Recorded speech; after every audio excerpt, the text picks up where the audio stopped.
What is up, Minnesota Viking fans? Welcome to the Purple People podcast.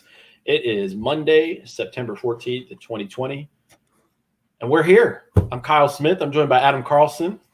Hey, I don't know why I look on my camera like I'm sharing a hotel room with Method Man and Red Man, but I'm here. I wish that you were actually doing that because I would love to be there. Kyle West is a little too old for some of the younger listeners, but it makes sense. Trust me. You know what? If you don't know who that is, do yourself a favor. Go back in time. Do a history lesson. YouTube's out there. You'll figure it out. Kyle West will be on shortly when he finishes his dinner. He showed us a nice pasta setup there, so hopefully he'll be all pasted up and come hang out when he can. Yeah, I had pasta too, and I have to say West's looks a lot better than mine, but it was free, so I can't complain. But since we're not going to talk about the game till he arrives, let's kick things off with the Survival League update. What do you say? Sure. Right after I say episode 406, No Rush for the Wicked, and all right. We'll explain that title in a little bit, but having an episode title and number is good. 406 seems like a large number, especially considering we don't do 4 or 5 episodes a week. We're still kicking. I mean, I've been on this show for 7 years. You guys have been doing it longer than that, so I love this. I love that we're going to get to 1,000 one day. We're going to ask ourselves why. But let's talk about the Survival League. I feel really bad for you Survival League folks that picked the Indianapolis Colts because there were a lot of you, and you got some strikes. Let's see. Let's count the Colts people here. 1, 2, 3, 4, 5, 6, 7. Yeah, 7 of you. 7 of the 28 picked the Colts and got a strike for that. That's ridiculous. Then we also had some Philadelphia Eagles folks. Ooh. Which, again, that was a tricky game to pick. Oof. We have a Cincinnati Bengals pick, which in my Pick'em League, I picked the Bengals, and I really thought that they had a really good chance, and it came down to it. And they had that pass in the end zone, and there was the little A.J. Green push off, and it was like, oh, man, it could have happened. It could have happened. Well, we had 2 people that didn't make picks, so that's never a good way to go. You can't do that. I'll be first. One of them is my buddy's kid who signed up for the league late. So by the time he signed up, he couldn't make a pick. So that wasn't his fault. That is rough. But I'm glad he got in, and it's okay to only have 1 strike right now. There's still a lot of season left to play. Some smart picks can put you right back in it. No big deal. So let's see how many people here out of the 26 are still strike-free. Of course, we still have tonight's game with the Pittsburgh Steelers going on, and we have 4 people who took the Steelers. So those people, that whether or not they get a strike will depend on tonight's game. But we've got Raiders, Ravens. Nice. Ravens. Bills, Ravens. So 8 people so far have picked correctly. That's not great. I am admittedly one of those guys who said, you know what? I like Gardner Minshew, but I couldn't tell you another person on the Jacksonville Jaguars. Go ahead and pick the Colts with that great offensive line and a running game. And no DJ Chark? Charky Chark? Baby right. Chark, boop, boo, doo, doo, doo. I know 2 people now on the Jacksonville Jaguars. Baby Chark.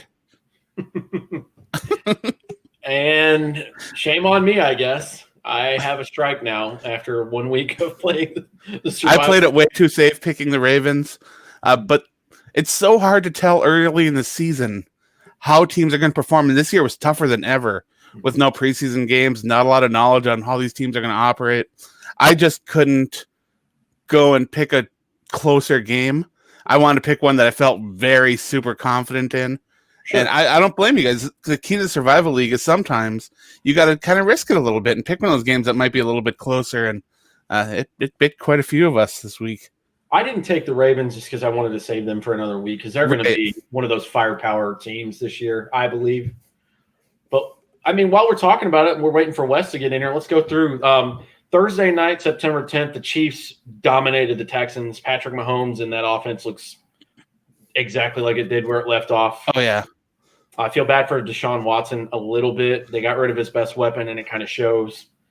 Yeah, the Texans came out and looked pretty rusty. I thought that Deshaun Watson would have a better performance considering that they've got themselves a really good left tackle now. And I thought that blocking would really help. And yeah, sure, he lost his best weapon, but they also brought in some players that can stretch the field. And they've got players that can catch the ball underneath. The running backs that they brought in are good receivers. So I really thought to be able to spread the ball around and get things done. But sadly, Kansas City's starting to get their defense to mesh a little bit with that crazy offense, and they're going to be really tough to beat. I mean, when he's healthy, I never could bet against Patrick Mahomes. There's our Bengals person. Sorry, John. Thanks for joining in and giving us a comment, though. We really appreciate it. It's all right, dude. I picked the Colts. I got an L too, so join the club, man. It's okay. Other scores from the weekend. The Seahawks visited the Falcons. They put up 38 points on Atlanta. Atlanta continues to have a downward spiral since that horrible Super Bowl loss. I think they're 500 since then. I think Dan Quinn's going to get fired this season. I don't know how he's not. Can we talk for a second, though, about how weird it looked seeing Adrian Peterson in that Lions jersey? Yeah, that's not the next game I was going to talk about, but the one after that. Not surprisingly, the Jets lost to the Bills. Adam Gase is another hot seat coach, probably going to get fired this year. The Detroit Lions lost a heartbreaker of a game. I mean, I don't know if it was a tight end or a wide receiver that dropped a wide open win-it touchdown, but whatever. But Adrian Peterson looked okay yesterday. Yeah. He looks all right. They haven't had a good running back there since who? LeGarrette Blount. So, yeah, good for him. Absolutely.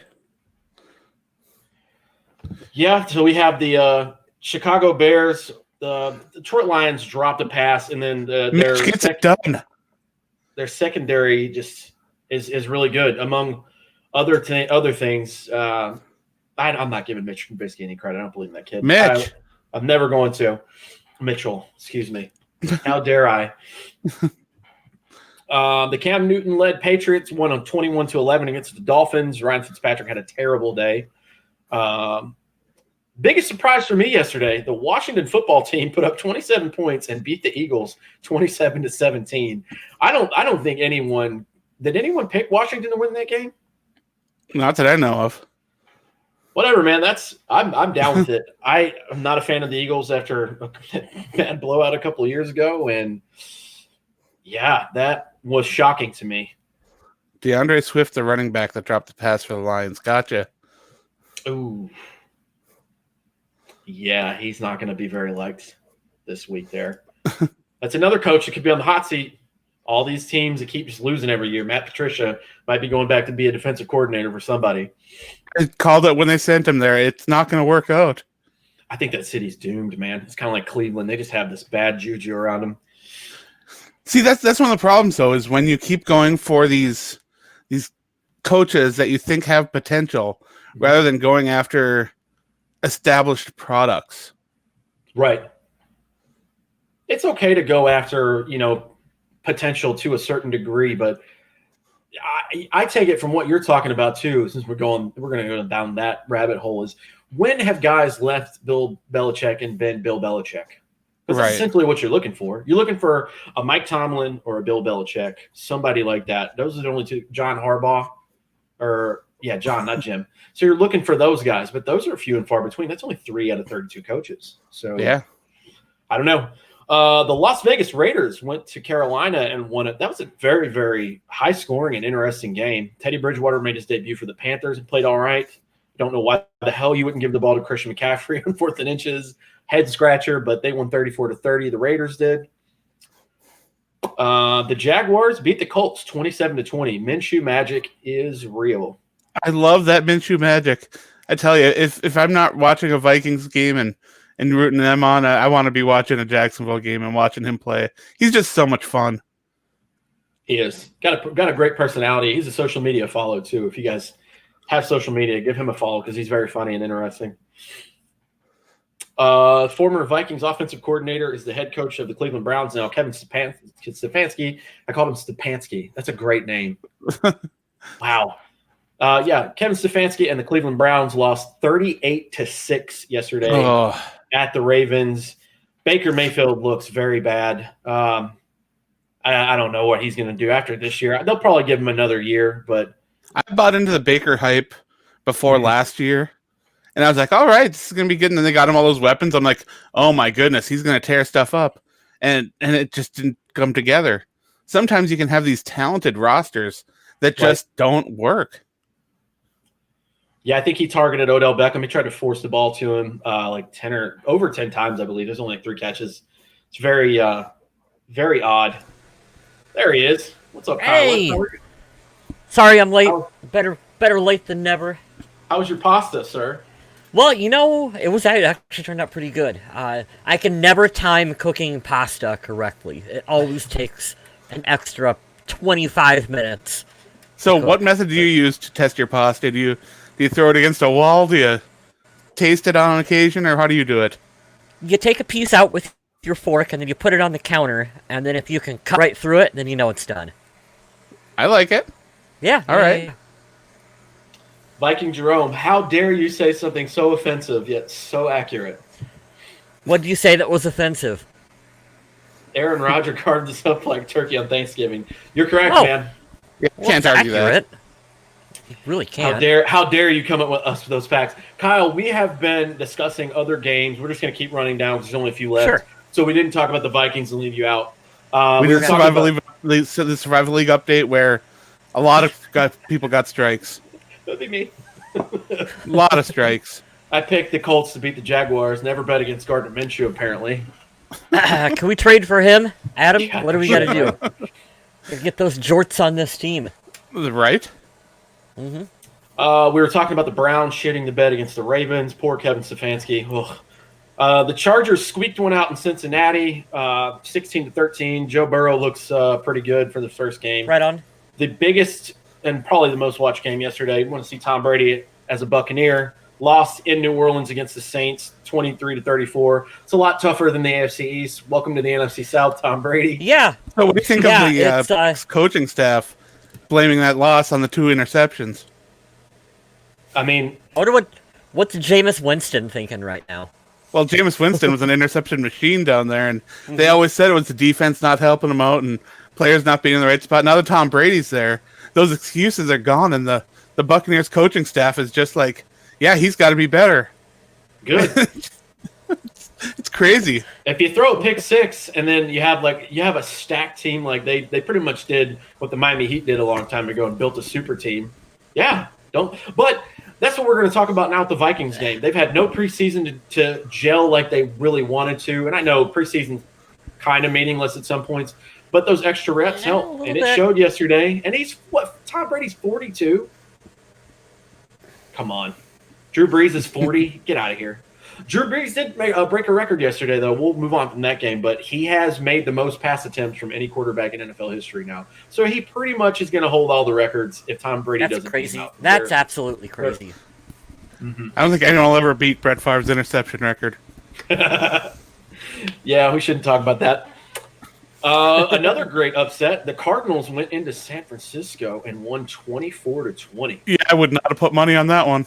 I would not have either, but DeAndre Hopkins showed up and said, "What's up? Thanks, Houston, for that trade. Appreciate that." And then last night, the Cowboys fell to the Rams in that awesome new stadium, 17-20. Wouldn't have bet on that one either. Yeah, it was a weird day. It's COVID, though. Washington won. The Jags don't have anybody but Minshew and Chark, and they went in and beat the Colts. I mean, it's a great weekend. So strange sitting here and looking at all these upsets. It is. Gardner Minshew is going to will the Jaguars to more wins than what the front office wants this year. Oh, absolutely. They're going to have to bench him. Who's that quarterback that everyone's talking about that once number was it Trevor Lawrence? Yeah, from Clemson. Yeah, yep. Yeah, if Minshew's their quarterback, they ain't getting him. No. That's awesome. That's awesome. I love it. He's going to go to Washington, or he's not going to go to Cincinnati or New York because they've got their guys they want to bet on. So it'd be interesting to see who wants to trade up to get that kid because he's going to be a stud. But now we can talk about the Vikings. That's right. Thank you guys for sticking around while we talk about the rest of the league. But the Vikings played a football game yesterday. They hosted the Green Bay Packers. They lost 34-43. And if you are you sure they played a football game? They played one, but I won't say they played it well. If you look at the box score, you're like, damn, that was a high-scoring, interesting game. And Right. it absolutely was not. No. Not at all. I think one of the best stats of the game for me personally was at one point the score was 8-7, and Green Bay had not scored an offensive touchdown, which is super weird. But before we get into all the stats, this is the first one of the 2020 season. We're going to give away our traditional game balls and donkeys. So, Adam can't Carlson, wait. you're up first, man. Let's see, my game ball. I know that the person I would usually give my game ball to, I know he's going to get one from one of you guys, so I won't do that. And I'll go to Eric Kendricks. Good choice. Eric Kendricks Well, I was was all gonna over the pick field Adam. on defense. He was was tackling all over the place. Even when he dropped back in coverage, he was solid. More solid than some of the cornerbacks today, or on the day. So, yeah, Eric Kendricks, I believe he led the team in tackles with 10. I think 8 of those were solo. Of course, it's going to be a lot of tackling, though, when you're on the field for about 40 minutes. So, yeah, Eric I was also Kendricks. going to go with Eric Kendricks for my game ball too. So I'll just piggyback off Adam. Nice. I thought that it was a really good, consistent performance from Kendricks. I think he is one of the top linebackers in the league. I will agree with the announcers when they brought that point up. I think that he is just going to continue to get better this season. Hopefully, we can get some help around him out there on defense. Meow. Is that Mew or Bernie? Mew Cat. What's up, Mew? A rare appearance from Mew. Mostly it's Bernie that walks by. Today we get the Mew Cat. Mm-hmm. I'm going to go with the generic here, and you knew I was going to pick him, but Adam Thielen showed up yesterday, so he's going to get my game ball. That was the one. 8 targets, 6 receptions for 110 yards. He did have a little bit of trouble against Jair Alexander, but overall he won that battle. He showed that he can be a number one.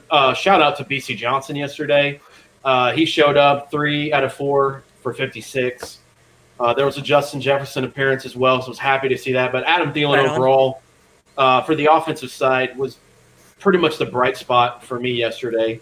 I'm just glad to see that he looked good, and he looks like he hasn't missed a beat. So that was one of the very few positives for me yesterday. There was quite a while where Adam Thielen was the only receiver on the team with exception.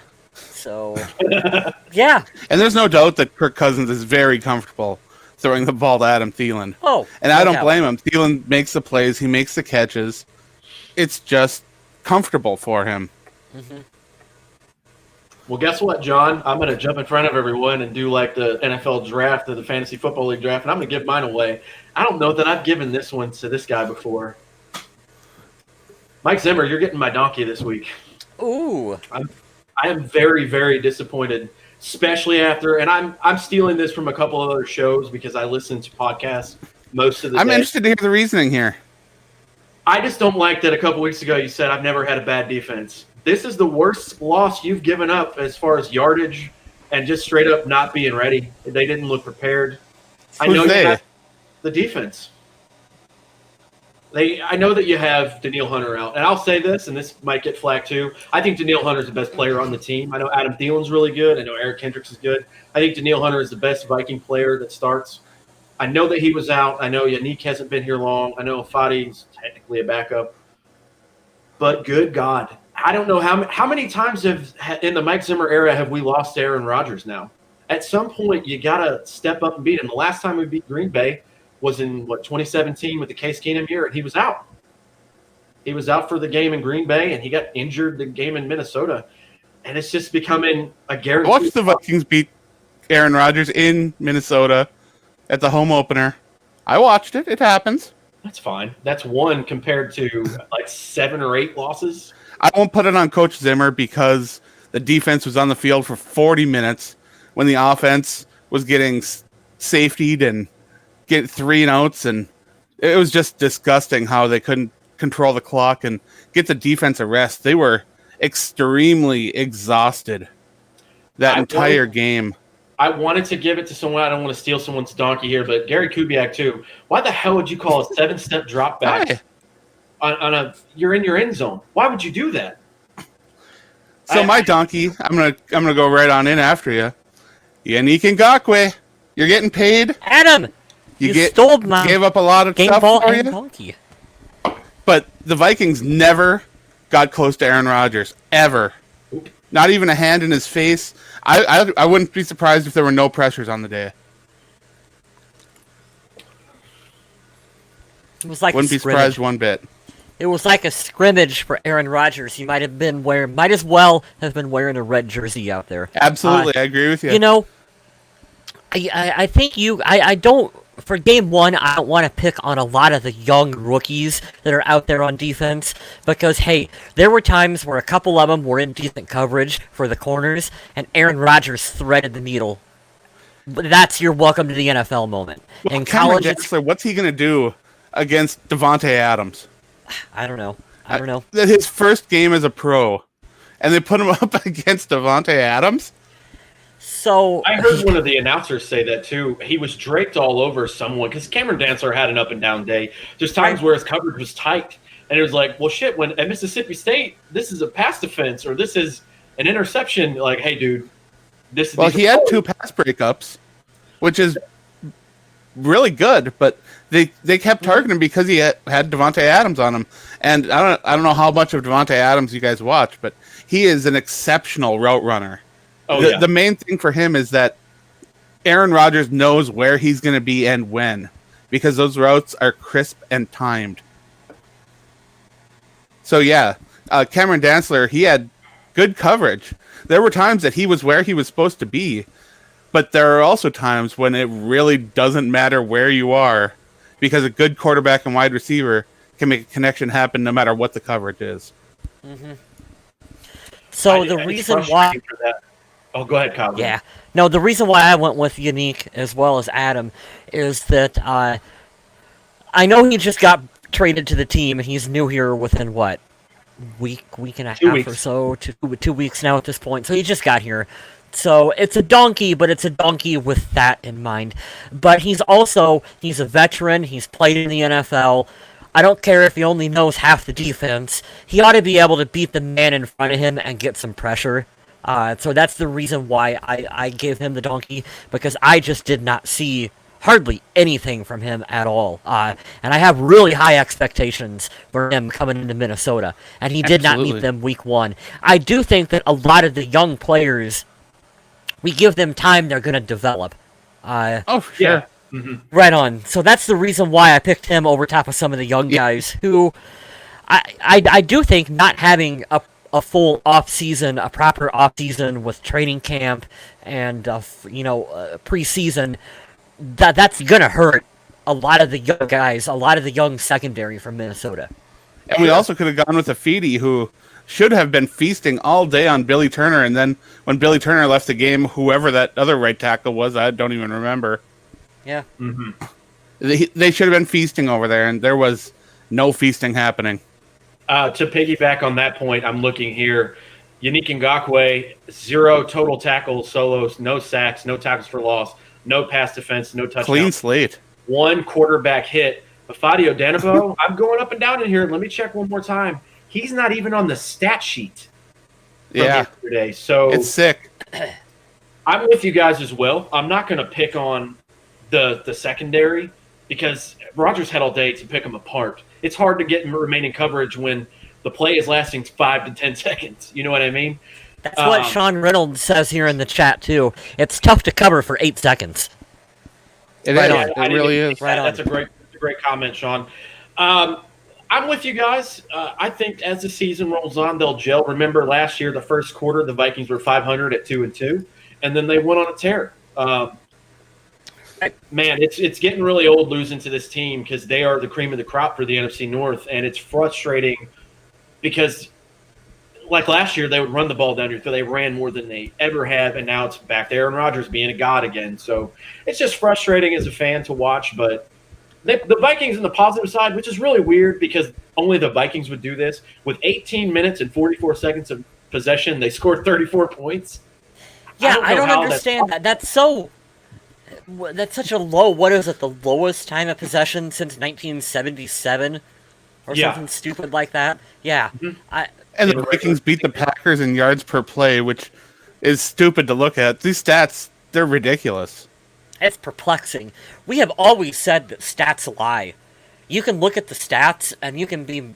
It does not tell you the whole story of how a game went down.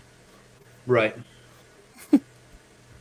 The only other candidate for me for a game ball was Dan Bailey. Thanks for showing up and not missing a field goal. I appreciate you still. We love you. Special teams need love too. If I was going a little bit deeper, I wouldn't have minded giving a game ball to Alexander Madison. Yeah, I'm looking at the stat sheet here. He has the same number of yards as Dalvin Cook with half the carries.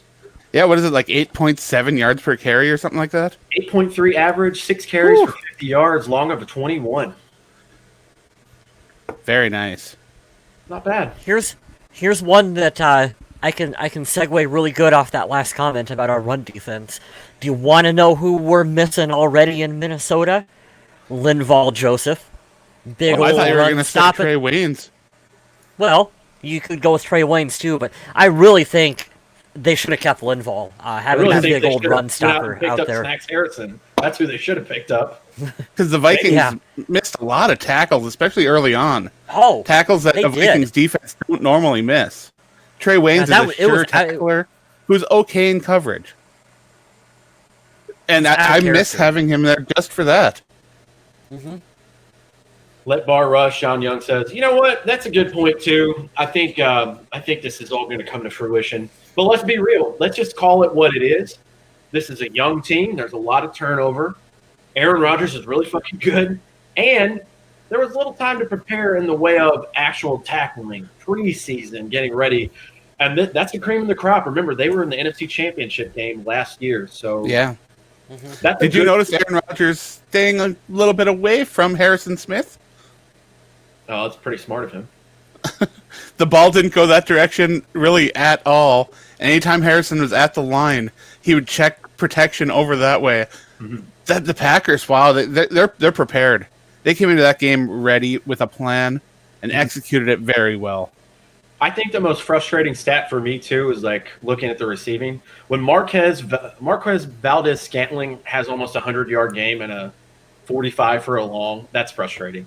And if he'd have caught some of those passes he dropped, that would be even worse. He had 2 major drops because right here he's 4 for 6, and he could have been 6 for 6 for probably about $140. At least, yeah. Yeah, that's frustrating. But Devontae Adams he's a beast, man. He's a top 10 receiver. They still had some really good guys come back last year from their defense. Darius Smith gives me nightmares. He's such a good player. They did lose some players, and which is I'm not wishing any injury on anyone. I thought when they had part of their offensive line go down, the Vikings would try to take advantage of that, and it didn't really work. So that goes back to your guys' point for guys like Unique and Fadi. But I think the Vikings will bounce back from this. It's just it's any Viking fan will say it. It's frustrating to lose to the Packers. And now, especially at home, now they got to go to Green Bay later, and that's always hard. Let's talk about that for a minute, too. So being at home with no fans in the stadium and just absolutely, you're giving Green Bay out on the goal line. They don't have to run a hurry up. Aaron Rodgers could just take his time and call out whatever plays they wanted because there's no crowd noise. What a weird environment just for any team to try to play in, especially when you're going against a Hall of Fame quarterback like that. Now, I didn't realize that they'd also be piping in the crowd noise when the home team was on offense. Mm-hmm. That's something I did not realize, and that's really strange. Yeah. Because I'm sure that the home team is used to almost silence on the field when they're working, and that had to be very tough to get used to. I'm sorry, I'm bouncing around. I think that gives the Vikings a little better of a chance of going to places like Seattle. You know how loud the 12th man is.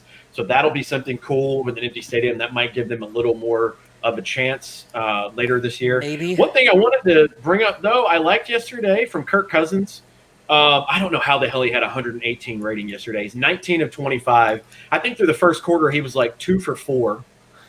It was not some weird stat like that, but he finished 19 of 25. 259 yards, 2 touchdowns, 1 weird pick. But he was a little more mobile yesterday, and you saw his awareness, and it was very promising. And I don't want the guy to be Josh Allen or Cam Newton, But if nothing's there and you got to take off, man. 34 rushing yards yesterday from Kirk Cousins. All right, I got two other things I want to touch on here. One, I was one of those Vikings fans that made fun of the Packers when they didn't draft one of the wide receivers in this class because I thought they could use some more weapons, and it turns out the weapons they have are just fine.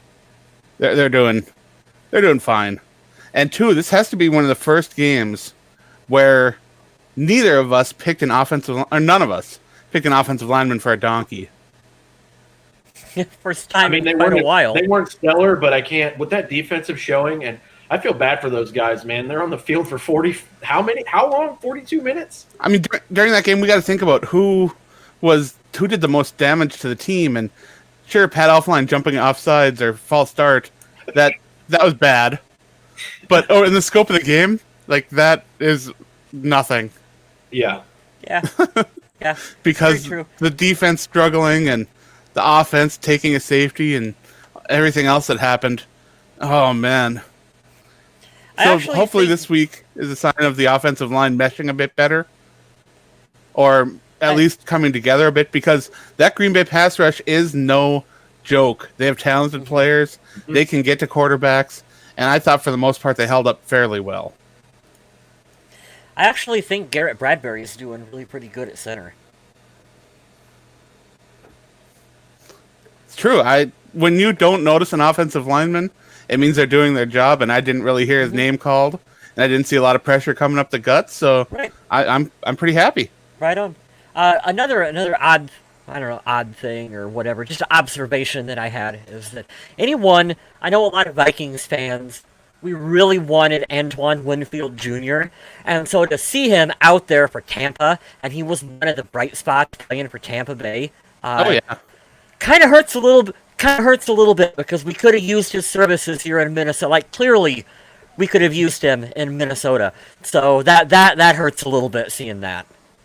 Well, I will say this to counter your point, because you made a great one just now, but it's because we haven't seen any of Jeff Gladney yet. And I'm glad the Vikings aren't rushing him out there, because if he's not 100%, please don't tweak anything so we can't have him longer. Yeah. But yes, we'll see how that feels when Jeff Gladney gets on the field, because that dude's a dog, and I cannot wait to see him get in and get some action. Sergio says, we talked about. That's my point. Yeah. We're all salty, man. We're sad and salty, but it's the first game, and what do you expect, man? The Packers are good. Aaron Rodgers is great. I don't know. We knew this was going to be a tough game coming into it. And we were talking about this before the game, Adam, that there was a lot of guys that were inactive, that there was a lot of talent that was inactive for the Vikings this game. I'll be interesting to see what players they pick to be, active, inactive for next week's game. It's a little something to look forward to. So very true. Mm-hmm. But yeah, I think we saw some penalties that did really hurt the team, whether it was a false start, jumping off sides because of the hard count. I know they caught Hercules Mata off on one of those, and that one was pretty rough. It's just a weird thing, too. I'm looking at the box score, and I'm thinking about the first time that they met the Packers last year. I think through almost 3 quarters in Green Bay last year, the Vikings held them and shut them out, and they still lost.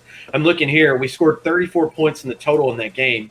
No points scored in the third quarter, 3 in the second quarter. He scored 24 points in the fourth quarter.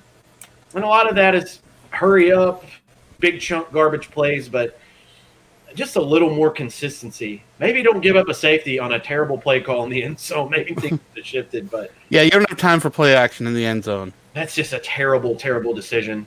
But it's kind of weird to come away with a sloppy game like that. There was some hope, because you can't really do much worse than that yesterday. So no, we can, once we swallow that loss and accept that and start to move on, we can see that there is potential moving forward, because the Vikings were able to get some good runs from Dalvin Cook, found the end zone twice.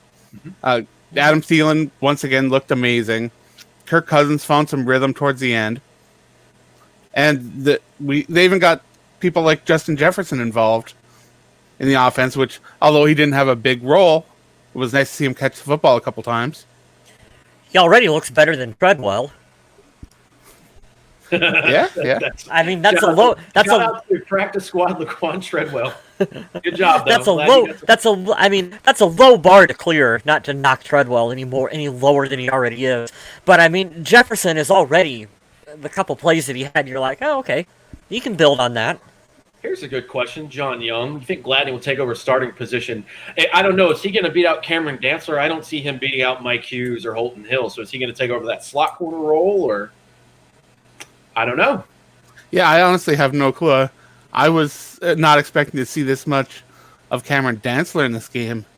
I was expecting to see a lot of Holton Hill and a lot of Mike Hughes. And honestly, the way they kind of set things up with the cornerbacks was a bit surprising for me. So I learned that I know nothing about how Mike Zimmer works with his corners. So that's what I learned during this game. The other positions I can fare pretty well on, trying to figure out what they're doing. This one, I have no idea. There were little glimmers of hope before it started to unravel. The Packers marched down, got a field goal. Vikings didn't get anything, or maybe they scored. I'm not sure if they scored on the first possession or the second. Then they got all the way down to the goal line, and there was a goal line stand from the defense. So there's a couple positive plays. We talked about Eric Kendricks flying around. So it's just a lot of rust, and there's a lot of young pieces. But from what I saw, I like the young pieces. That's just a tough test to start the season off with. Absolutely. And it's not going to get any easier coming on the road to Indianapolis next week. And Phillip Rivers, I'm not too scared about, but they do have T.Y. Hilton. Unfortunately for Indy, they did lose their starting running back this week for the season. Achilles was tore. But they've drafted a beast running back from Wisconsin. So we'll see if he's ready, see if they can stop that run. And, of course, Indy has a very strong offensive line. So Yeah. the Minnesota pass rush is going to get tested again. Cliff, if you're right on that, that means the Vikings win 2 games this year. So I hope you're not correct. Although I would love to have Trevor Lawrence. I hope you're wrong. I hope you're wrong because I don't want one of those 3-13 seasons again. No, those hurt. Here. Those are not fun to go through. But yeah, to your point, my favorite offensive lineman is on the Colts, and that sucks for them because Quentin Nelson's a beast, and He really is. It's going to be hard to get penetration on him and move him out of the way. He's a monster. He is elite. He's one of the best players in the league, in my opinion. Mm-hmm. I know, Kat. You went outside. Not now. I do like that they're playing Phillip Rivers. He's very twitchy in his old age. Now, this is a good offensive line compared to the Chargers that he was with last year. Maybe they'll be different at home. They do have a traditionally bad time, the Colts, playing in Jacksonville. I don't know. There's also going to be fans in attendance, so we have cool. a little bit of actual crowd noise will be going on at Indy. So don't know whether or not that'll factor into anything, but I think the Vikings got shellacked last 2 times they played the Colts. So hopefully it's better than the last 2 times. I remember the Adrian Peterson year they lost, and then the Andrew Luck showing. That was an awful, awful game. Yeah, Andrew Luck always had the Vikings number. He always did.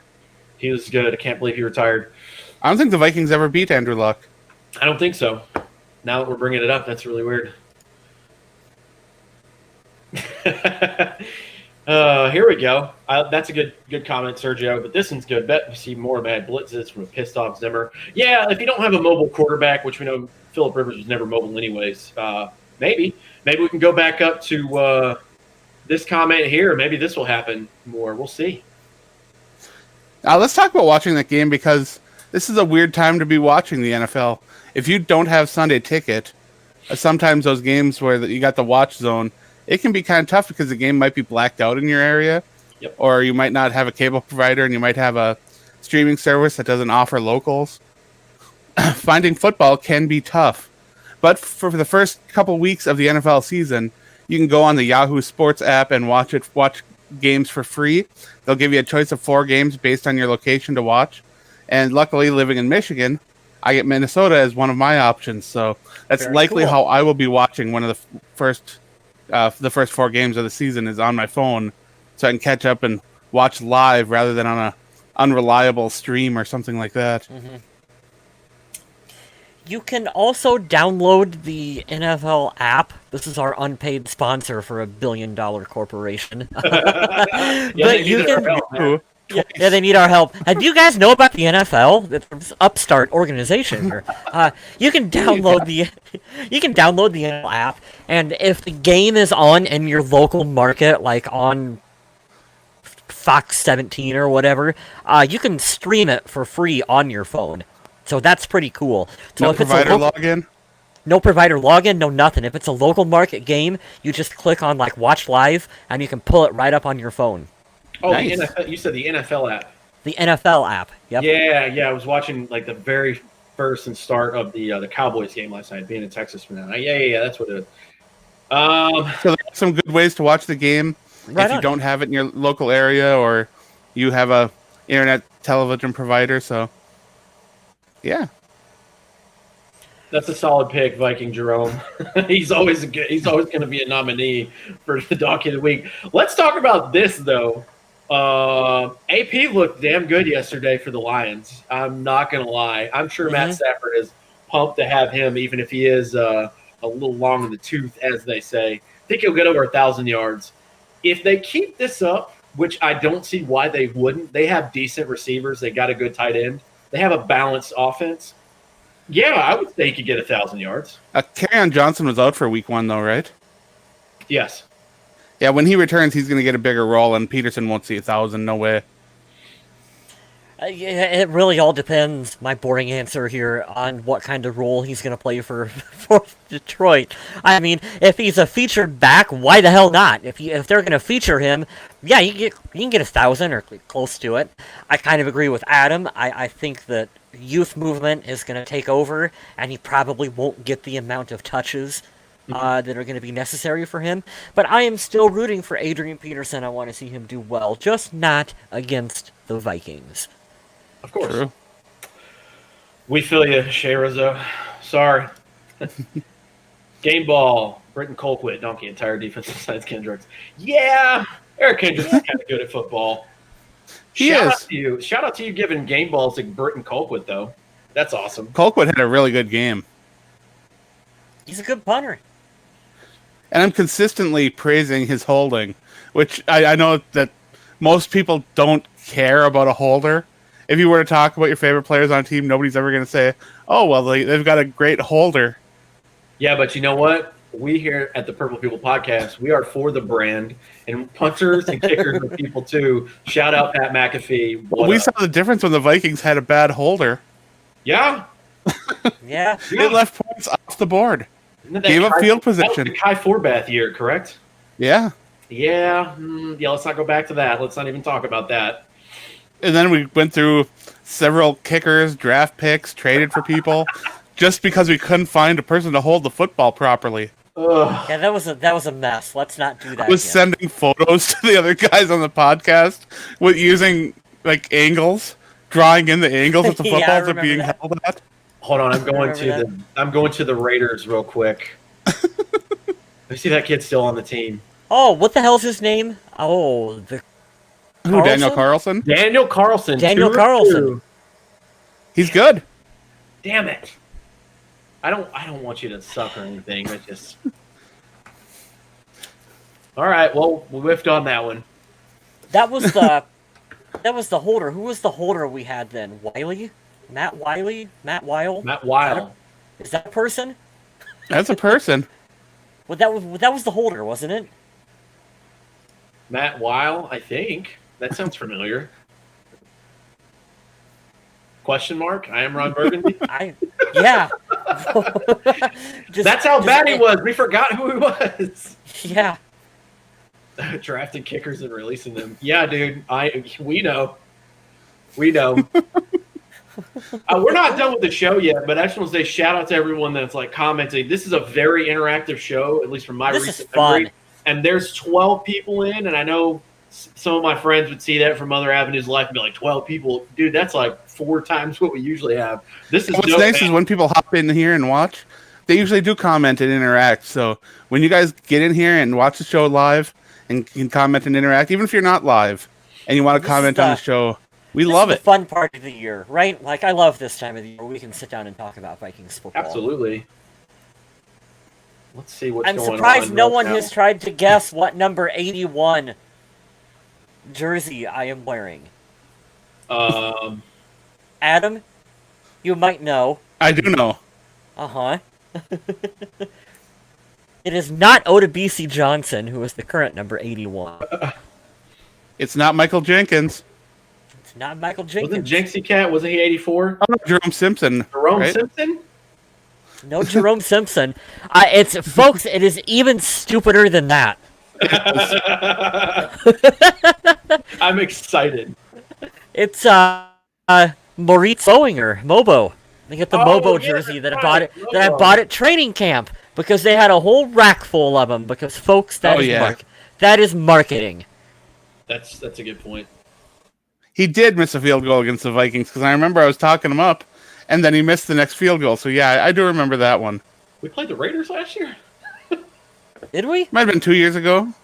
I forget it. I don't know. I forget. No, it was we last played year. the AFC West last year. That's right. They were at home. Yeah. Never mind. Revenge game. Oh, the media. They'll spin anything in any way to try to get Right. people to watch. The New York Giants are up 10-3 on the Pittsburgh Steelers. Never mind. Daniel Jones got intercepted. There it is. Ben Roethlisberger is playing football. That's weird to say. Large Ben. Large Ben. Yeah, we'll wrap up the Viking Packer talk. It's time of possession. I just got that. That's good. Time of possession, giving Aaron Rodgers a lot of time and no pass rush. I mean, it's not a good combination. But there should be some adjustments. I think the first quarter of this year, spoiler alert, boring take, first quarter of the season is going to be rough because there's going to be adjustments. But there's potential all over this team, and the sooner we get Danielle Hunter back, please, week 4, come back. We love you, miss you. Please come back. The sooner we get Danielle Hunter back, the better this defense is going to look, and I'm excited for him to be healthy and come back and dominate again. But at least Sorry, but I'm a little distracted here. This cat keeps shoving his head into my hand, so I kind of have to pet him, right? That's the rule? Yeah, that's absolutely the rule. Don't be a monster. But yeah, that was basically my feeling on this game. Is it was a tough game against a tough team. Vikings didn't come out and look like they were prepared in many aspects. They got dominated on the time of possession. There were some positives to pull out of the game, and hopefully the young players can learn from this, and the new pieces to the puzzle can mesh in a bit, and the team can use that going forward. Also, I'm really glad that I know there were bits and pieces that weren't good, but he had an interception. It happens. But I'm glad Kirk Cousins didn't completely shit the bed and roll around in it yesterday, because that would not have been. That pick was a bad decision. Pick was a bad decision, sure. I didn't like all the pressure. It was a bad decision. And then I don't know whether to blame him or the play calling. What, there was that they were on, what was it, 4th and 3, they go for it, and he goes to throw a deep pass to Tajay Sharp. Tajay Sharp. Yeah. Did you see that he got asked about that in the presser? No, I didn't see the presser. What was his answer? He said the play went off, and I immediately looked to that side, and I saw that there was some air there, so he threw the football. He said he never even really looked over to Adam Thielen's side, which is where the play was drawn to. I mean, Tajay Sharp's no Stephon Diggs, not yet. So not you yet. Got him. You don't count him out. out. Yeah, don't count him out, but you gotta maybe know who your receivers are a bit better than that, Kirk. Well, maybe he was hoping that they'd sneak past him because they don't see him as much of a threat, but I don't know. To me, he didn't have the wheels to catch up to that football, and perhaps he's used to the faster receivers on the team giving space or something. Because let's be honest, Adam Thielen's speedy. He's got good hands. He can get in position with the football very well. Maybe that's the kind of football that Adam Thielen would have reeled in. My biggest question about this game and the 2020 Minnesota Vikings is still what it is a week ago. I still don't know what this team is moving forward. I still don't know enough about the rookies, the defense. I don't know. It makes it really tough to try to gauge what they're going to do week to week. That's a good point, Sergio. I think that's going to happen, though. Not to interrupt you, Kyle. He's going to rely on Adam Thielen because that's his only reliable target, minus BC Johnson. But Thielen had twice the targets of anyone else on the team, so that's not really a shocker that he went to Thielen often with how much they've had experience together and how reliable Thielen is. Right. I'd throw the ball to him as much as possible, too. They got to get Kyle Rudolph involved. They got to get the other tight end, Irv Smith. They got to get those guys Vikings need involved. to do is they need to watch the New Orleans Saints offense for a little bit, and they need to realize that you can get a lot of yards and condense the defense using slants and screens to pull them in. Whether it's delayed handoffs, slants, screens.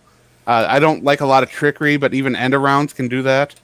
And we saw the Vikings have a little bit of success with an end around, I believe. I just want to see Justin Jefferson catch slant passes. I do. He's good at that. You don't have to worry about him beating somebody one-on-one just yet. You got BC and Adam Thielen to do that. And I like what he saw yesterday, but let's be real. Like to your guys' point from earlier, you're going to throw it to Justin Jefferson or Adam Thielen. You're going to throw it to Adam Thielen. But who knows? Maybe they'll double cover him the next game, and Justin Jefferson will be wide open over the middle. I'm excited to see this. I'm so excited to see this kid take off. I love his attitude, but I'll keep my hopes down low on these first round wide receivers just yet. Yeah, my hopes for this game were possibly a little too high as well.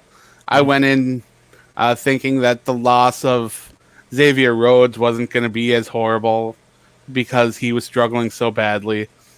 But I also knew that Mackenzie Alexander and Trey Waynes were key parts of this offense. So it's looking back at these young players trying to fill new roles or new faces in new places and the reshuffled offensive line. I think it'll take a couple weeks to gel, but hopefully when it does, it'll all be good. Fingers crossed. Yep, good transition there. Viking Jerome brings up the Colts and a well-coached team. Frank Reich, former quarterback in the NFL, very good coach, very respected.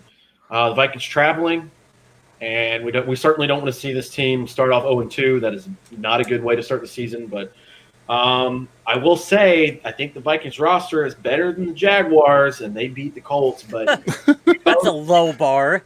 God, I think they are. I'm just saying, but let's not overlook any team. This is going to be it's going to be hard.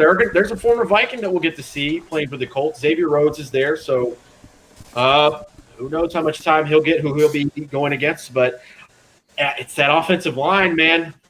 That offensive line is very good in Indy. So with no pass rush against Green Bay, I don't know how you're going to pressure Phillip Rivers, but he's not as good as Aaron Rodgers, so I guess that's a plus. I don't know. Oh, look at that. The star of the show, Adam's cat, Mew. He's just sitting here, too. Like I said, normally this is Bernie, but I'll take it. Awesome. I don't know what that is, but it makes me want Buffalo Wild Wings. Those are cats. Oh, well, that's not good. What kind of Buffalo Wild Wings did you eat, Adam? I don't know. It kind of looked like the Buffalo Wild Wings logo to me. That's funny. Yeah, I believe this is another noon game. Let me just check while we wrap up the talk and the preview for the Colts.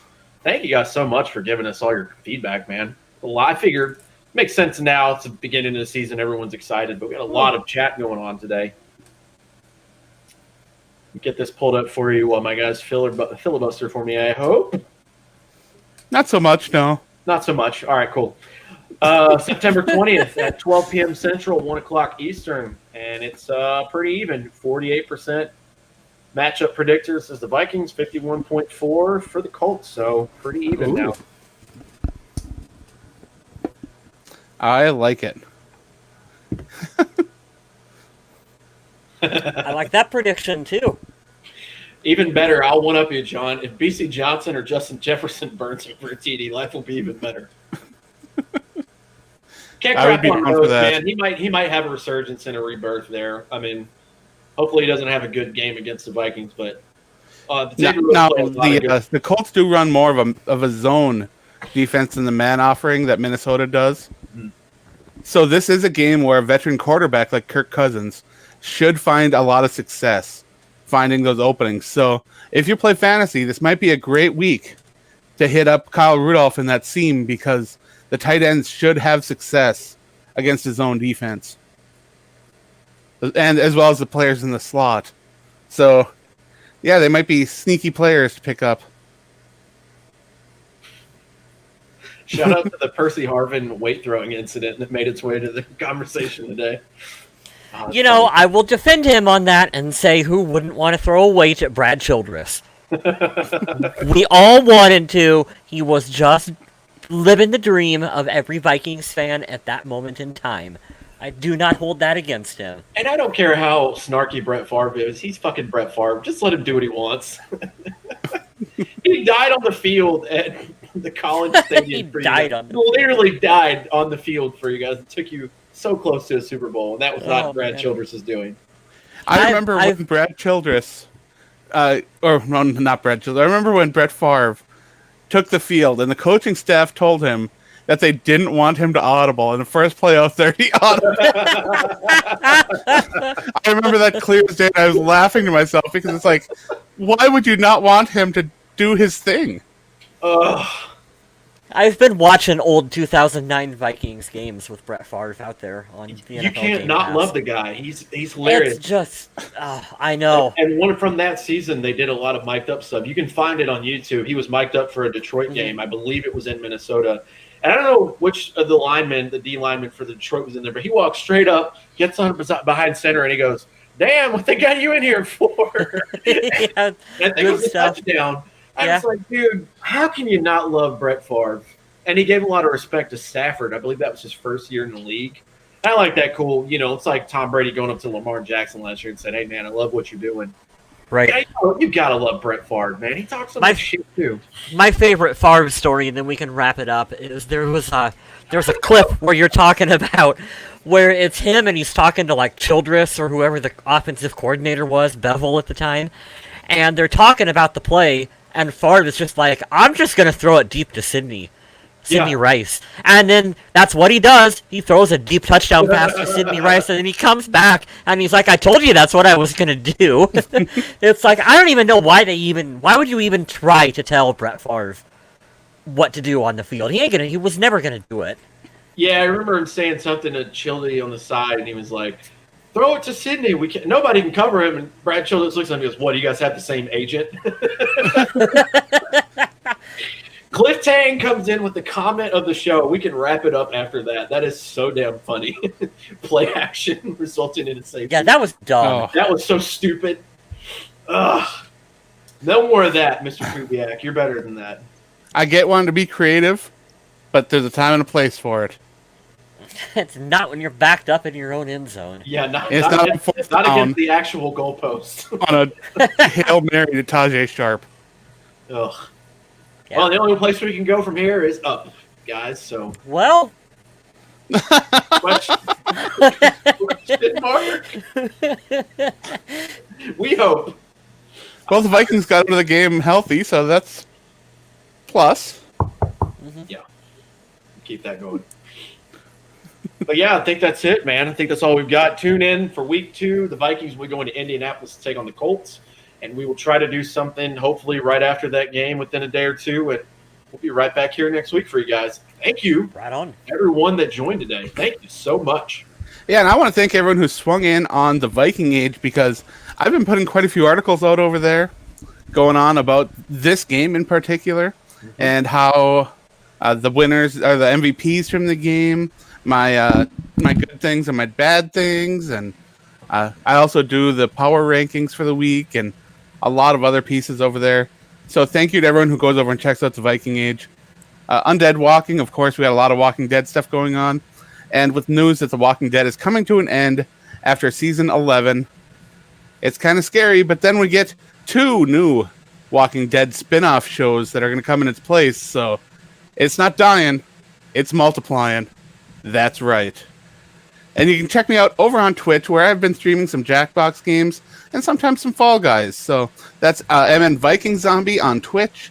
You can hit me up over there. You can like, follow, subscribe, all that stuff. And I hope you'll hop in over there and play some games with me sometime. And Kyle sells stuff on the internet. Boom! I do sell stuff on the internet, the interweb. You should check out my photography website, which is down below, right here, down in the link below. I have all kinds of cool stuff, including Purple People Podcast merchandise, where you can get our logo on a shirt like Kyle Smith has on right now. You can get a black shirt with Purple People Podcast. Right there. You are missing a shirt with Mew on it, though. You have no Mew shirts.